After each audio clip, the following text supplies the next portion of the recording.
With digital media being plagued by a billion different streaming services, which one is the one to get? What is up, guys? My name is Chase, and today I just kind of wanted to chat about all of the different streaming services out there and try to figure out, at least at the time of this recording, which one is like the top dog. So I pulled up the different streaming services that I've personally had experience with, and we can just kind of look through the state of all of these streaming services in 2024. Of course, when we're talking about streaming services, we have to start with the OG, Netflix. I have a very interesting history with Netflix. The first time I ever actually used Netflix was in 2012 because Netflix was one of like the best apps on the Nintendo Wii U. So a lot of times I would just be sitting with my Nintendo Wii U gamepad, like lying down in bed with Netflix playing. And yeah, there was definitely a time where Netflix was undoubtedly like the top dog in online digital media streaming.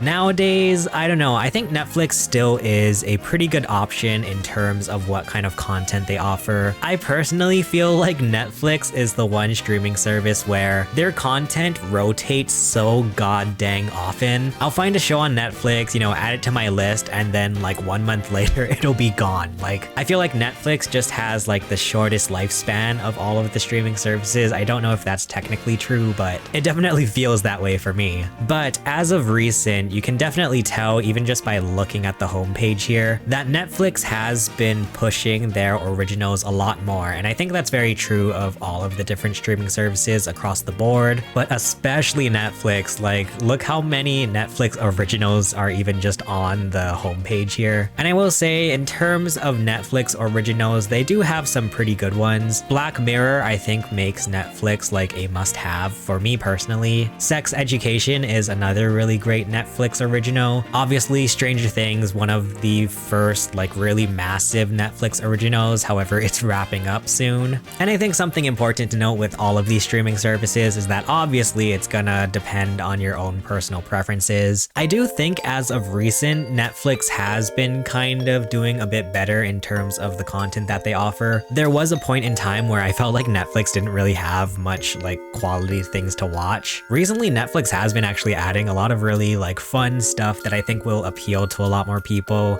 They have a bunch of like Pokemon stuff on here. They've started adding a lot of Nickelodeon shows. Drake and Josh and iCarly, although it's kind of manga based on what happened behind the scenes, but I think it's something that a lot of like younger generations will enjoy. They've added the Super Mario Bros. Movie, which I think was a really big one. For a while, Jackass 4.5 was a Netflix exclusive, although now I believe it's also on Paramount Plus. They just recently added Everything Everywhere All at Once, which I think is a nice one to have on here. Yeah, and when we're talking about, Netflix shows that were really big, obviously we have to address The Office. That was a really big deal when The Office left Netflix, but it's just a sign of, all of these different companies wanting their own streaming services. So I think naturally The Office had to leave. Same thing with Friends. I believe Friends isn't even on Netflix anymore. They do have Community on Netflix, which I think is like a really good sort of binge-worthy show to have on here. As time went on and Netflix was no longer the only big streaming service in the game, it only made sense that some of the shows that were once so equated to Netflix had to leave the service. Nowadays, I think Netflix is a solid option, not as sort of must-have as it was back in like 2012 or so, but still definitely a good option. You'll totally be able to find something to watch on Netflix. And speaking of finding something to watch, let's talk about Max. Max was previously HBO Max. I don't understand to this day why they changed the name. I think it's still weird. And there are like so many smart devices now where they'll have like the HBO Max app downloaded onto it, but then you have to download the Max app, which is different from the HBO Max app. It's really dumb. I don't know what the heck happened there. But anyway, I will say I only just recently started using Max because I don't know if this is something everywhere around the world, but at least for me, my my AT&T phone plan comes with Max for free, so we don't have to pay for Max as long as we're on this AT&T. I do think Max is actually a pretty decent service, and in fact, I think Max would be a pretty close rival to Netflix because they do offer quite a wide variety of things to watch. Like some of the must-haves on Max for me are like South Park is on here, everything from season 1 through 26. They have a bunch of Cartoon Network things, so like Gumball, Billy and Mandy, Courage. Hell, they even have Friends on here. I believe they have every Studio Ghibli movie on here too, which I think is a real like power move to have on a streaming service. And since Max is HBO, obviously they have a bunch of like freaking documentaries, which for me is perfect for, you know, when the time is right, when I'm feeling a nice little crime documentary. You're bound to find an interesting one on here. Yeah, they have a bunch of like high profile movies as well, like all of the Rocky movies are on here. They have Joker. Just in general, I feel like Max has sort of solidified itself as a very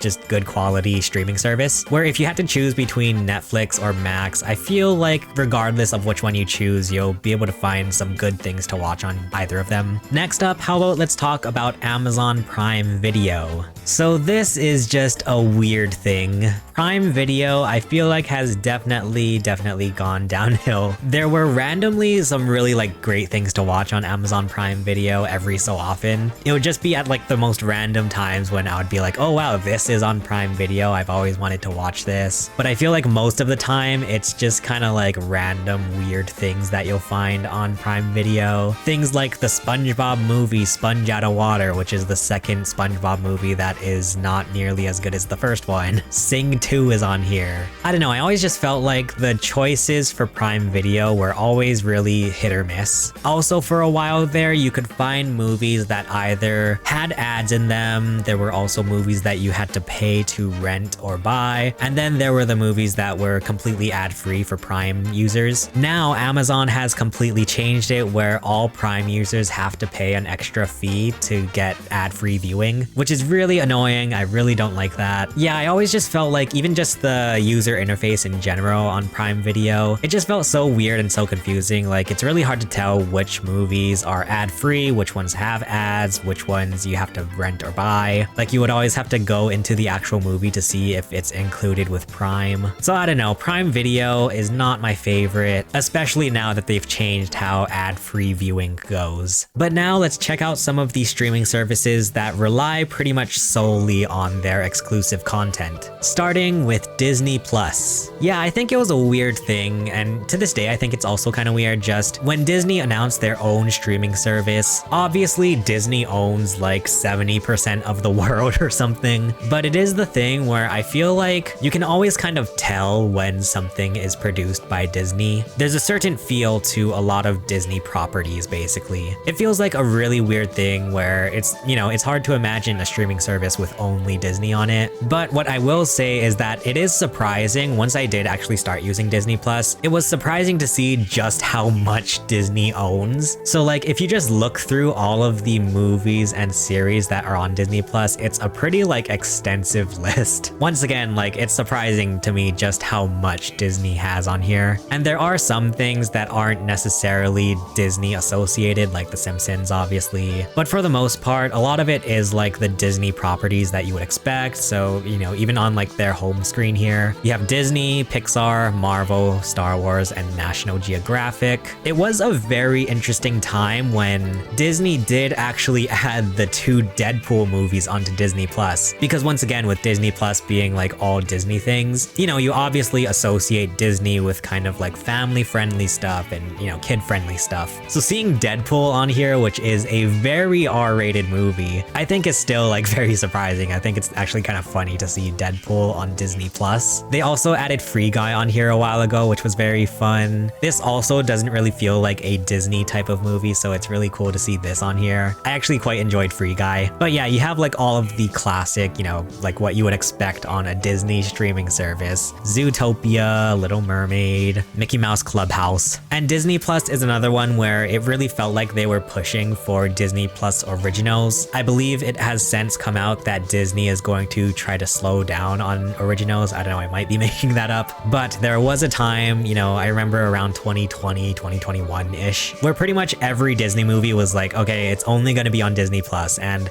especially with the Marvel Phase 4 stuff, so many goddamn Disney Plus original series. I'm not gonna lie, it's kind of hard to keep up with. That's honestly the point where I started to fall off with especially Marvel things, was when it was just like a bunch of Disney Plus exclusive series and movies and stuff. So in terms of content, I think Disney Plus, it's a fine streaming service. Like if you only were to get Disney Plus, I think you obviously will find something to watch on here, like any of the streaming services. But I do think sort of the variety and like how wide of an audience this particular streaming service will have, I think is a little bit more limited than something like Netflix or Max. Basically, if you like Disney, obviously you're gonna like Disney Plus. And then the other streaming service that we'll be talking about that really focuses on exclusive content is Apple TV Plus. So Apple TV Plus, I'm not gonna lie, I do think is sort of the bottom of the barrel in terms of these streaming services. First off, I do think just the experience of Apple TV Plus is kind of janky. So obviously I'm using Apple TV Plus here on the Mac, and it was a really weird thing when Apple split up their iTunes app into music and TV. So now you have to go into the TV app on your Mac where you'll find an Apple TV Plus section, but you can also view like all of your library with all of the movies that you've purchased through iTunes. So it's just like a weird thing, I don't know. In terms of like the actual Apple TV Plus content, I do think there are a lot of quality things that you'll find on Apple TV Plus. Obviously, Ted Lasso is a really big one. I quite enjoyed The Morning Show with Jennifer Aniston and Reese Witherspoon and Steve Carell. Besides that, I don't know, there wasn't really anything on Apple TV Plus that I was personally very interested in. Kind of similar to Disney Plus, I think all of these Apple series and movies kind of have a similar feel to them, where it feels very Apple in that they try to be very serious things. Like it tries to take itself very seriously, sometimes to the point where I think it kind of overdoes it. But they do have a bunch of like Snoopy and Peanuts things on here. Yeah, I'm not gonna lie, in terms of like streaming services, I usually rarely go to Apple TV Plus. It is definitely on the bottom of the list for me. But with that being said, I do think because it's all like funded by Apple and whatever, that you will find at least quality things on here. Like the quality is good, but in terms of like the selection and sort of the variety that you can find, I think Apple TV Plus is the most limited out of all of the streaming services. So yeah, that's a look at the streaming services that I've personally used. I do also think pricing is a very important thing to consider when it comes to streaming services. So I've pulled up this pricing chart that I found as of October 2023. But anyway, we have Apple TV Plus at $9.99 a month, Netflix Premium at $22.99, and Netflix Basic at $11.99. Disney Plus with no ads is $13.99, Hulu with no ads $17.99, ESPN Plus $10.99, and Discovery Plus no ads $8.99. So this is where I feel like a lot of streaming services sort of fall apart. Pricing has been a very sort of controversial thing with all of these streaming services. It is very interesting to see Apple TV Plus up here at the top with the lowest pricing, which I don't know, I guess maybe you could say makes up for the lack of content on Apple TV Plus. It's really crazy to imagine that Netflix has basically become the most premium in terms of price streaming service, no longer even offering Netflix Basic for new subscribers. And yeah, Netflix has a very like kind of weird type of pricing structure where certain levels of Netflix gives you 4K and certain ones let you stream on more devices and whatnot. Obviously, there's the big controversial push with not only Netflix, but I believe other streaming services as well, where they're trying to cut down on users signing in from multiple families or households. So yeah, it's a whole just like weird thing in terms of pricing. It's always crazy because I feel like every other week there is some kind of announcement that a streaming service is raising their price. It's wild to see that just constantly happening all the time. And in terms of Max, this one starts at $9.99 with ads, $15.99 for ad-free, $19.99 for ultimate ad-free. That's another thing too, where like these streaming services offer like a no ad subscription or with ads, I think is like a wild thing. That was always the craziest thing about Hulu for me, was like that they had an option to watch movies and TV shows with ads. I obviously just kind of don't like the idea of watching TV and movies when you're paying for a streaming service with ads. So yeah, like it's kind of wild to see all of these prices really just going up and up. And I mean, with Max being $15.99, putting it like sort of between Disney Plus and Hulu, I do think maybe Max is probably the best option in terms of price, because you get somewhat of a wider variety than with Disney Plus, while still keeping the price lower than Netflix Premium. But I think in conclusion, what we've all learned is that there are just too many streaming services. Anyway, let me know in the comments which streaming service do you guys prefer. Thank you so much for watching this video. My name is Chase, and I will talk to you guys again soon. Bye.